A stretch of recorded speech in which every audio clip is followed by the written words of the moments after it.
ሰላም ጤና ይስጥልኝ የሐሴት ስፖርት አድማጮች የሰዓቱን አጫጭር ስፖርታዊ መረጃዎች ይዤ ቀርብ ያለው አብራችሁ ቆዩ። የእግር ኳሱ ንጉስ ክርስቲያኖ ሮናልዶ በሳውዲ ፕሮ ሊግ ያለውን ቆይታ ለማቆም ዝግጁ መሆኑን በመግለጽ ለሊጉ ከፍተኛ ባለስልጣናት ማስጠንቀቂያ መስጠቱ ተሰማ። የሳውዲ ፕሮ ሊግ ባወጣው መግለጫ የትኛውም ተጫዋች ምንም ያህል ተጽዕኖ ፈጣሪ ቢሆንም ከህግና ከአሰራር ውጪ መሆን አይችልም ሲል አስጠንቅቋል። አንድ የሳውዲ ፕሮ ሊግ ቃል አቀባይ በሰጡት መግለጫ ሊጉ የተዋቀረው በመርህ ነው። እያንዳንዱ ክለብ በተመሳሳይ ደንብ ራሱን ችሎ ይንቀሳቀሳል። የተጫዋቾች ቅጥርና ሌሎች ጉዳዮች የራሳቸው የክለቦቹ ቦርድና አመራሮች ውሳኔ ነው ብለዋል። ቃል አቀባዩ ጨምረውም ሮናልዶ ለአልናስር እድገት ትልቅ ሚና ተጫውቷል። እንደ ማንኛውም ተጫዋች ማሸነፍ ይፈልጋል። ነገር ግን የትኛውም ግለሰብ ከክለቡ አቅም በላይ በሆኑ ጉዳዮች ሊወስን እንደማይችል ይፋ አድርገዋል። ይህ ፖርቹጋላዊ ኮከብ በቅርቡ ከአልናስር ጋር ለተጨማሪ 2 ዓመት የሚያቆየውን ውል ቢፈርምም ቆይታው ግን አጠራጣሪ ሆኗል። ኮከቡ አሁን ላይ የ2 ዓመት የሳውዲ ቆይታውን ለመቋጨት በሩን ክፍት ማድረጉን ገልጿል። ሮናልዶ ከአልናስር ጋር ያለው ኮንትራት እስከ 2027 የሚዘልቅ ቢሆንም በውሉ ውስጥ የተካተተ የ50 ሚሊዮን ዩሮ የውል ማፍረሻ እንዳለው ይፋ ሆኗል። ይህም ተጫዋቹ በቀጣዩ የክረምት የዝውውር መስኮት ወደ አውሮፓ ወይም ወደ አሜሪካ ሊግ ለማምራት እድል ሊሰጠው ይችላል። የትውልድ ሀገሩ ክለብ ስፖርቲንግ ሊዝበንና አንዳንድ የቱርክ ክለቦች የሮናልዶን ሁኔታ በጥንቃቄ እየተከታተሉ ይገኛሉ።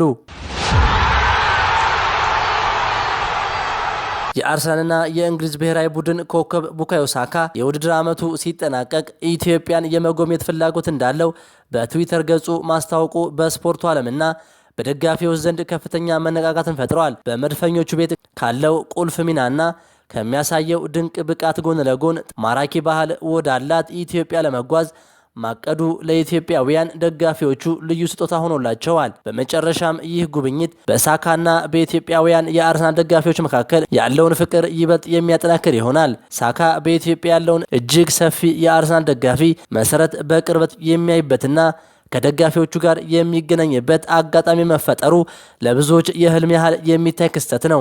ይህ ጉብኝት በስፖርታዊ ጨዋነትና በባህላዊ ትስስር ላይ የሚኖረው አዎንታዊ ተጽዕኖ ከፍተኛ ሲሆን ለኢትዮጵያ እግር ኳስ አፍቃሪ ወጣቶችም ትልቅ የሞራል ስንቅ እንደሚሆን ይጠበቃል። እግር ኳስ ደምቃ ያመሸችበት ዕለት በዕለተ አርብ በአልናስርና በአልኢትሃድ ደጋፊዎች ድጋፍ የተደረገለት ክርስቲያኖ ሮናልዶ አልናስርን ከአልኢትሃድ ባገናኘበት ጨዋታ በጨዋታው 7ኛው ደቂቃ ላይ የሳውዲ ደጋፊዎች ለእግር ኳሱ ኮከብ ያላቸውን ድጋፍ ለማሳየት በ7 ቁጥር ያሸበረቁ ባነሮችን ይዘው ገብተው ለኮከቡ ያላቸውን ፍቅርና ድጋፍ አሳይተዋል። በጨዋታው ፖርቹጋላዊ ኮከብ ክርስቲያኖ ሮናልዶ መሳተፍ ባይችልም ሰሞኑን እሱ ላይ ሲነሱ የነበሩት ትችቶች ተገቢ አይደሉም ሲሉና ለኮከቡ ክብር ይገባዋል በማለት የሁለቱም ቡድን ደጋፊዎች ተመሳሳይ የ7 ቁጥር ባነር በማሰራት መላው ስታዲየም አጥለቅልቀውታል። በጣም የሚገርምና የሚያስደንቀው በጨዋታው ለአልናስር ጎል ያስቆጠረው አንሄሎ ገብርኤል ከጎሉ በኋላ የሮናልዶን የደስታ አገላለጽ በመጠቀም ድባቡን በጥሩ ሁኔታ አሳርጎታል።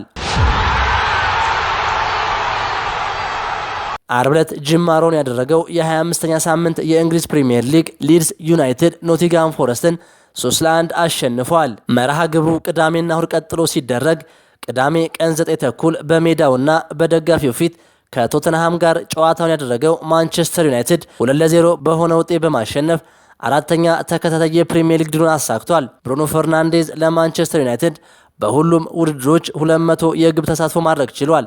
አሰልጣኝ ማይክል ካሪክ የመጀመሪያ 4 ጨዋታዎችን በአሸናፊነት አጠናቋል። በተመሳሳይ ምሽት 12 ሰዓት 5 ጨዋታዎች ሲደረጉ አርሰናል ሰንደርላንድን 3-0፣ አስቶን ቪላ ከበርንማውዝ 1-1፣ ዌስትሃም በርንሌይን 2-0፣ ኤቨርተን ፉልሃምን 2-1፣ ቼልሲ ወልቭስን 3-1፣ ብሬንትፎርድ ኒውካስትልን 3-2፣ ክሪስታል ፓላስ ብራይተንን 1-0 በሆነ ውጤት አሸንፈዋል። የሳምንቱ ተጠባቂ የፕሪሚየር ሊግ መርሃ ግብር በአንፊልድ ሊቨርፑል ከማንቸስተር ሲቲ ያገናኘ ሲሆን በሜዳውና በደጋፊው ፊት የተጫወተው ሊቨርፑል በተጋባዡ ማንቸስተር ሲቲ 2-1 ተሸንፏል።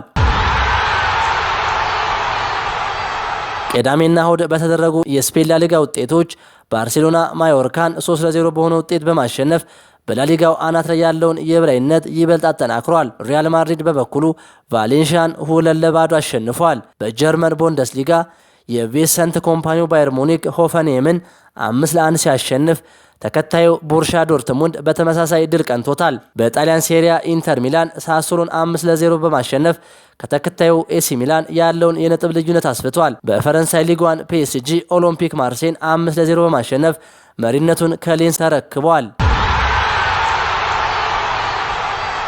ክቡራን የሐሴት ስፖርት አድማጮች ለሰዓቱ ያስኳቸው አጫጭር ስፖርታዊ መረጃዎች ይህንን ይመስሉ ነበር። ሐሳብ አስተያየታችሁን ኮሜንት ላይ አስቀምጡልኝ። ቸር ተመኘን።